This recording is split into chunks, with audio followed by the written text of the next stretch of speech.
வீப்ளே movie டைமில் இன்றைக்கி நம்ம பார்க்க போகிற படம் படைத்தலைவன். விஜய் கம்பென்ஸ், Das pictures, captain cine creations இவங்களுடைய தயாரிப்பில் யூ அன்போட இயக்கத்தில் சண்முக பாண்டியன், யாமினி சந்தர், கஸ்தூரி ராஜா, முனிஸ்காந்த், கருடன் ராம், ரிஷி யோகி சேது, அருள்தாஸ், ஸ்ரீஜித் ரவி, லோகு இப்படின்னு பலர் நடிச்சிருக்காங்க. இந்த படத்துடைய பெரிய படமே யானையும் சண்முக பாண்டியன் தான். இந்த கதையை கொண்டு போகிறதுக்கு எவ்வளோ கஷ்டப்பட்டிருக்காருன்றது நல்லாவே தெரியுது.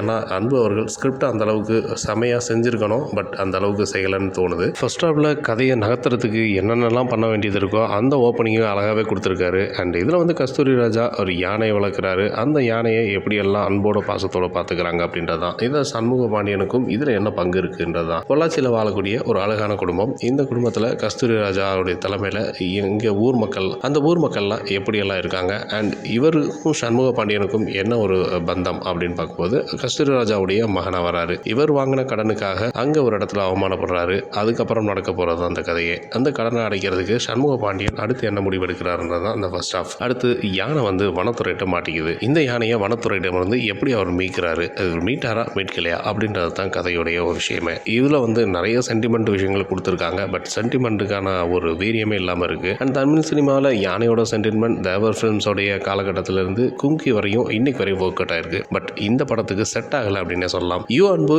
ஏன் இந்த இயக்கத்தை வந்து சரியாக கொண்டு போகல அப்படின்றது. ஏன்னா 5 ஆண்டுகளாக இந்த ஒரு ப்ராஜெக்ட் வந்து எடுத்துகிட்டு போயிட்டு இருக்காங்க. இதுலேயும் ரொம்ப சந்தோஷமான விஷயம் சண்முக பாண்டியன் அவருடைய தந்தை கேப்டன் விஜயகாந்த் அவர்களை ஏஐ மூலமாக கொண்டு வரணுன்ற ஒரு மெனக்கிடல் தான். பட் ஏஐ எவ்வளவு உதவி செஞ்சிருக்கு அப்படின்றத நம்மளால் பார்க்க முடியுது. சண்முக பாண்டியனுக்கு இது first film. So second film என்ன மாதிரியெல்லாம் அமைய போகுது அப்படின்றது இந்த படத்துடைய பார்க்கும் பொழுது நமக்கு அது சரியான தீர்வை கொடுக்குமான்னு இல்லை. பட் நம்ம படத்துக்குள்ளே வருவோம். அண்ட் ஃபர்ஸ்ட் ஹாஃபில் ரொம்ப ஒரு சீரியஸான விஷயங்கள்லாம் போயிட்டு இருக்கும்போது செகண்ட் ஹாஃபில் அந்த யானை கிடைச்சிச்சா கிடைக்கலையா அப்படின்ற ஒரு விஷயத்தை தான் கொடுத்துருக்காங்க. பட் ரொம்ப பொறுமையாக இருந்து பார்க்கணும் அப்படின்னா நீங்கள் தாராளமாக அந்த படத்தை போய் பார்க்கலாம். பொறுமையை இழந்து அந்த படத்தை பார்க்கணும் அப்படின்னா நீங்கள் ஃபர்ஸ்ட் ஹாஃப்லேயே வெளியில் வர மாதிரி தான் இருக்கும் அப்படின்றத சில ரிவ்யூஸ் கொடுத்துருக்காங்க. படம் பாருங்கள், படத்துக்கான ஒவ்வொரு விஷயமும் நல்லா கொடுத்துருக்காங்க. இவரோட நடிப்பையும் கொஞ்சம் பெஸ்ட்டாக கொடுத்துருக்காரு. பட் எமோஷனல் சீனில் என்ன மாதிரியான ஒரு எமோஷனல் கொடுக்கணும் அப்படின்ற டெப்த்தை வந்து கம்மி பண்ணியிருக்காங்க. பட் இன்னும் அவர் நிறையவே நடிச்சிருக்கலாம். யானை காணாமல் போயிடுச்சு, அந்த காணாமல் போன ஃபீலிங்கை கூட அவர் ரொம்ப சாதுவாக தான் எடுத்துக்கிறாரு. ஸோ இப்படி எல்லாம் ஒரு ரொம்ப சீரியஸான விஷயத்தில் கூட அவர் எவ்வளோ எக்ஸ்போஸ் கொடுக்கணும் அப்படின்றது தெரியாமல் போயிடுச்சுன்னு நினைக்கிறேன். பட் இது வந்து டேரக்டர் கொடுக்காத ஒரு ஹிண்டாக கூட இருந்திருக்கலாம். பட் அவருக்கு